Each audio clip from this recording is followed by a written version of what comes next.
Thank you for welcoming me onto your screens and onto your headphones. My name's Eddie, and this is the rollback, but this is not going to be a movie review. You'll notice no intro, no outro. This is more or less to talk about something a little more serious than that. A podcast will be coming out this week to talk about it, but we feel like maybe it's our responsibility to talk about it as well. That's going to be the current strike that's going on between the Writers Union, the Actors Union, with the management, I guess you could say, of the film industry. I'll be referring to them as such. The union and management. So the writer's strike has been going on for about 3 months now, which is one of the longest stretches. When it happened in 2008, it completely threw off a bunch of films. You're wondering why a bunch of films from 2008 sucked? It's because the writers went on strike, so they had to kind of ad-lib a lot of films, and it didn't come out great.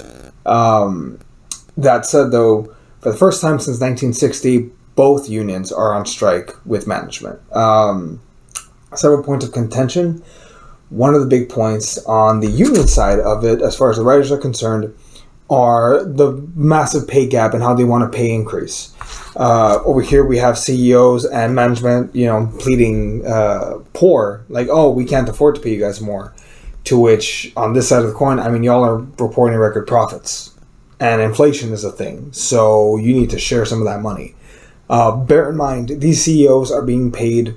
The highest one is David Zolofs, the manager from the CEO from Warner Brothers. Which this is my Warner Brothers suicide letter, I guess.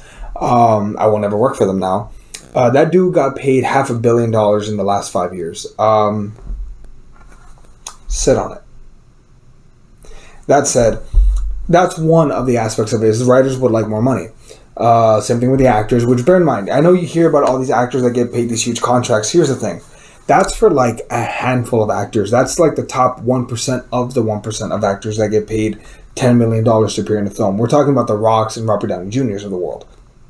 They're fighting for better pay for the extras and also the career actors, the people who don't work as consistently or literally, secondary actors, secondary characters. Residuals have kind of gone down out the window. It used to be that you could depend on royalties to, pay for your lifestyle if necessary once you appear in a film. And it becomes, well, not just a film, but a TV show, and it becomes syndicated. Here's the thing. Streaming has really changed the format of that. Because with streaming, that's not part of the initial contract, meaning you don't have to pay royalties every time something is streamed. I know a lot of us thought that that's how it worked, but in reality, it's not. And if you think about it, I'll just throw myself out here on this one. I'm strictly on the side of the union on these, both cases. As someone who I think I can consider myself a writer, I would say I'm very much on the writer side of this as far as like fair pay is concerned, because they're not getting paid very much. A lot of writers actually have to work a second or third job just to be able to afford their own apartment. They're not asking that every writer in Hollywood can afford a Lamborghini, but can they afford to at least live? Whereas you get these douchebag CEOs who in reality don't contribute very much.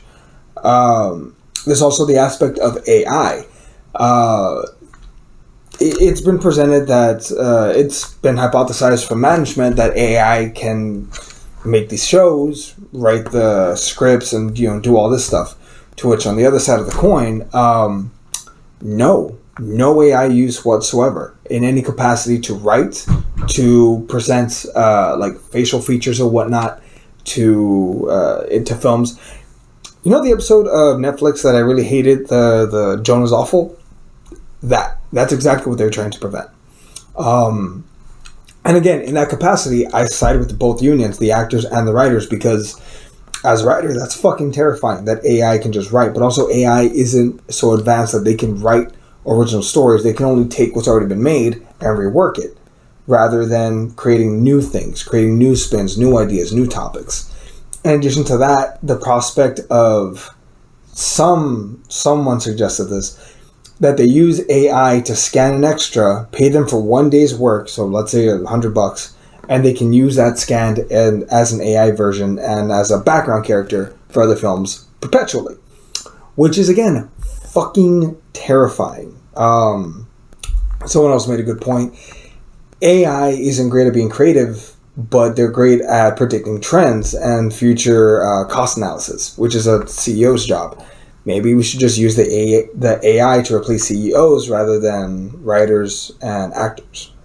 Fran Drescher actually made an impassioned speech about this. I never knew actually Fran was part of the union for the actors. I didn't know she was the president of it, but I mean, the nanny will get shit done. Sam is also in it. I know the actor's actual name, but he's actually one of the board members, and he actually presented the fact that, hey, AI is going to be an issue for actors and writers. We need to either cut that or set very clear boundaries about where AI can be used.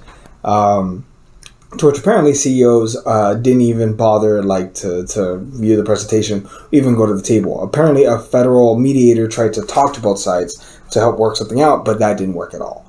So now actors and writers are on strike. As of right now, Deadpool 3, Gladiator 2, the next Mission Impossible, among several other film projects, are currently all put on hold right now. Actors can't even attend premieres or promote their films right now because of the strike, which fair enough. Kind of sad because Blue Beetle is coming out in less than a month, and the kid from Karate Kid can't even promote the first Hispanic-led superhero film, which is more than a bit of a fucking bummer. That said, though, straight up, just being honest, again, I side with the unions. You can replace a CEO for less pay. Fucking, I'll be the CEO of Warner Brothers. Just pay me $5 million a year. I'm pretty sure, I'll be fine directing that place because you need a creative mind at the helm, not necessarily a businessman. Or if you want to put a businessman at the head, that's fine. But these inflated paychecks are a fucking problem. I know I did read somewhere else where I think 2%, if the CEOs cut their checks by 2 to 3%, that would pay for all the demands of the writers. The actors, obviously, that's a different story, but Hollywood's at a standstill right now. And it's insane because the writers and the actors are refusing to work. So nothing is going to be made. No animation, no TV shows, nothing. Except for shitty reality TV. That can be made. That's about it. We live in a very interesting time right now because in a pro-labor country, there have been a lot of issues lately with labor unions. Again, I am pro-union. I am pro-labor. It's just an interesting time. And for Hollywood to finally be at this precipice, at this point where they're hitting a block because of streaming, TV is dying, and then movies. The CEOs only want streaming services, no more movie theaters. We want movie theater chains to continue to exist because the movies should be a thing. Mid-budget films should continue to exist. It's just, it's different right now. I have faith that it'll work out. I really hope the AI does not become an issue. That's what I'm really worried about in a creative sense. We will have a deeper podcast talking about the issue coming out concurrently with this. We're going to be recording it today, actually. But yeah, that's what's going on right now with the writer's strike. And again, I'm not telling you which way to go, who to side with, but I can tell you right now, I'm siding with the actors. I'm siding with the writers. I'm siding with the unions.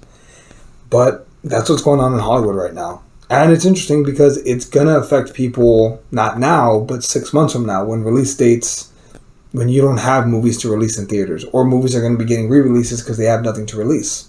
Theater chains are going to be at a standstill, and that's not a good thing. But yeah, we'll just have to see where we go from here.